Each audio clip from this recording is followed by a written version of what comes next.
I love the graphic design team over at makeshift.com, but man, this image really doesn't do Venice justice. Look at how cool this is. It's all wiggly and stuff. You can't tell from the image that it's wiggly. Like, look at how creepy it is to see, like, the tentacles go over Byzantium's face. But if you want this very red country ball drop with Byzantium, Venice, and the Ottomans, head over to makeshift.com because they will eventually be gone. Sad day. Lost just like in real life to history. They look like a spider. This is literally terrifying to think about, but the next escalation for the Russian-Ukraine war would be if Europe shoots down any of these Russian aircraft that continually violate the airspace. All this data is just coming from the last year alone. Russia has entered Polish airspace a total of 22 times. Do you want World War III to happen, Russia? And what's the excuse to go all the way into Germany? Like, you'll notice that all these countries, well, they basically border Russia or they border Ukraine. But Germany's way out here. How did you violate German airspace 2 times? Literally all it's going to take is for one of these European countries to shoot down a Russian pilot, and then bam, I don't know where the escalation goes from there. Possibly a triggering of Article 5, and then all of NATO gets pulled into a conflict with Putin. I guess it would first depend on how he would respond to us shooting him down. And this really feels like a ticking time bomb. Like,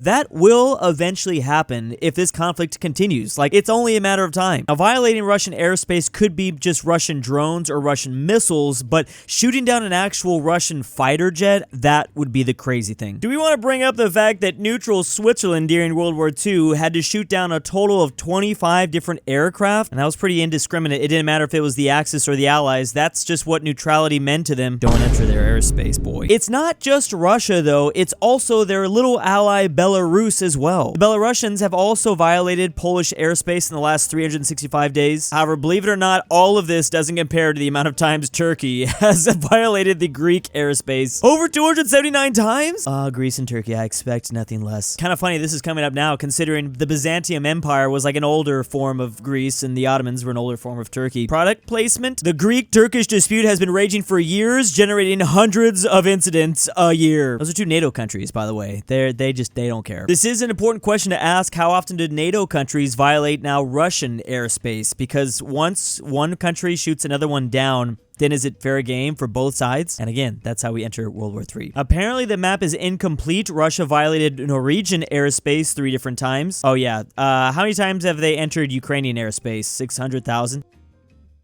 So this is what they're putting out there. This is apparently the withdrawal out of Gaza. If it's accepted, the blue line shows exactly where the Israelis currently are. They will then back up to the yellow line as soon as the hostages are released. The red line will be the second withdrawal when ISF mobilized per standards set in Trump plan. What the hell does that even mean? What does that mean? Finally, they intend to have a third withdrawal plan while also keeping a security buffer zone. So no matter what, it looks like Gaza is going to lose some land. This buffer zone is just going to become like, I don't know, no man's land in the Korean Peninsula or something. Does anyone have high hopes this is actually going to happen? I'm not sure why we're even covering this. I like this headline though. Trump gives Hamas 3 or 4 days. Well, which one is it? 3 or 4? Can you give us just a real number? They're telling Hamas to accept Gaza ceasefire plan or else. Oh, that's not ominous. It looks like there's actually a 20-point plan though, all in all. So you can just kind of pause the video and take a look at this if you want to see. Even if they don't accept this, I feel like it will still have some fundamental layer on how we will ultimately come up with a peace deal. Maybe, actually, I don't even know. This is like the Sharpie hurricane map. No Sharpie, not official. Here's the hurricane, and I guess it got extended a little bit by Sharpie. It is kind of funny because why draw that? They should have hired me. I'd be doing map thumbnails all the time. I could do this map. Is this the plan all along, though? Is it just to give back Palestine to the Brits? That's why Tony Blair is involved.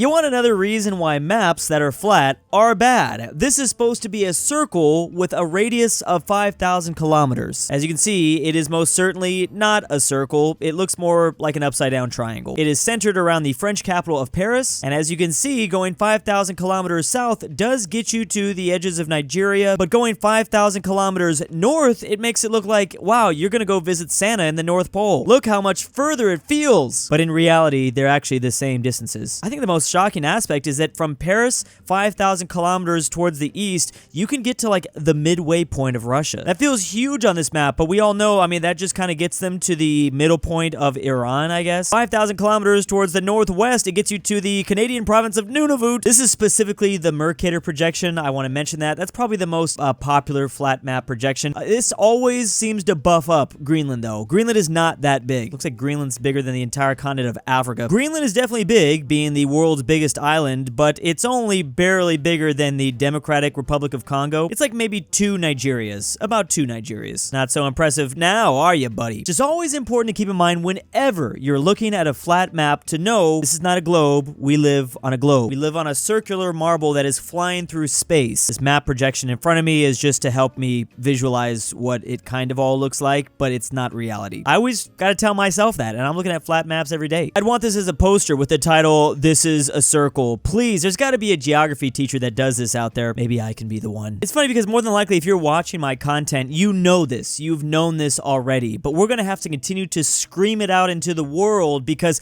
there's still people figuring this out. It's been like years of me preaching about it, but yet there's still always gonna be that one guy that's like, oh, what? Show must go on. We gotta keep talking about it.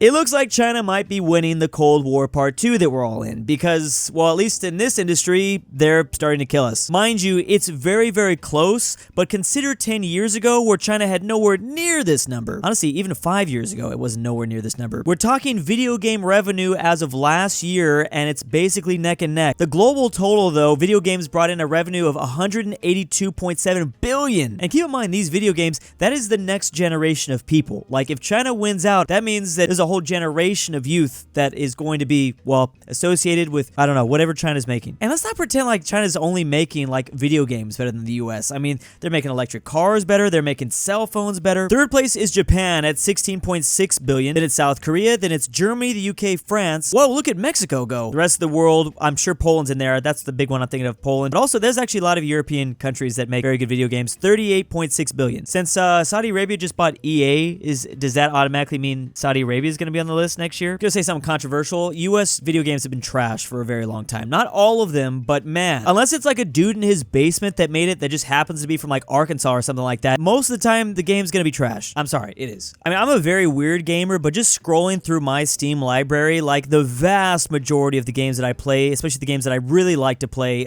they're definitely not from the US. I mean, I like the Civilization franchise, that's from the US, but their newest installment, I mean, it's not even downloaded into this computer, so that says a lot. What's interesting about this graph, though, is that it overall just kind of mirrors the top economies in the world, except for South Korea. South Korea is punching way above their weight in video games, and honestly, is that a surprise to anybody? Interesting, I thought Japan would take the lead since a lot of the big title action games, such as, yeah, whatever, they're all crumbs compared to gacha game slop. Yeah, who knows exactly how much of this is coming from, like, phone, mobile games, and microtransactions on your mobile device.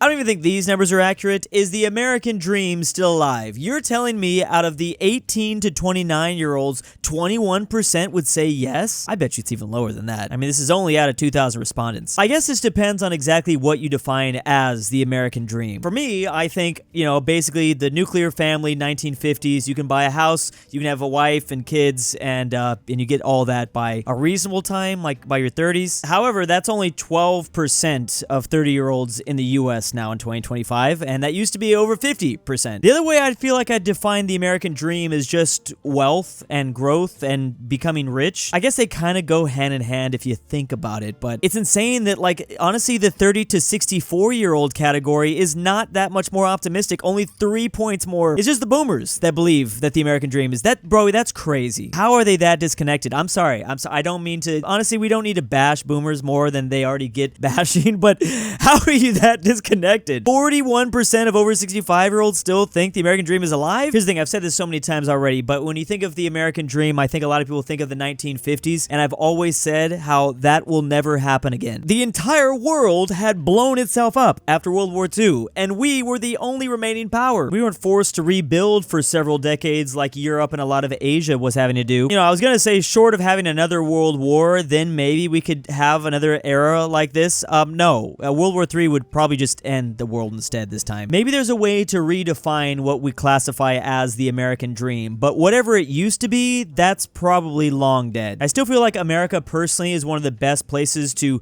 grow wealth. It's also, we're pretty forgiving when it comes to bankruptcy. A lot of other countries don't have bankruptcy. Like, you can't just file for bankruptcy and get, you know, all your debt wiped away. It's not good. You shouldn't do it, but I'm just saying that it allows entrepreneurs here in the US to be a little bit more risk-taking. I think I should reframe that as bankruptcy is just more chill in the US than in other countries.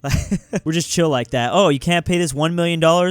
Okay. Meh, yeah, I'm definitely not going to agree with this take. I mean, obviously it was because the boomers are still holding on. Not 41% are still holding on that the American dream is real, and that's because they experienced it. So yeah, it was largely available for a lot of the population. There you go. The American dream was a limited time offer. We're all a little too late though. Damn it.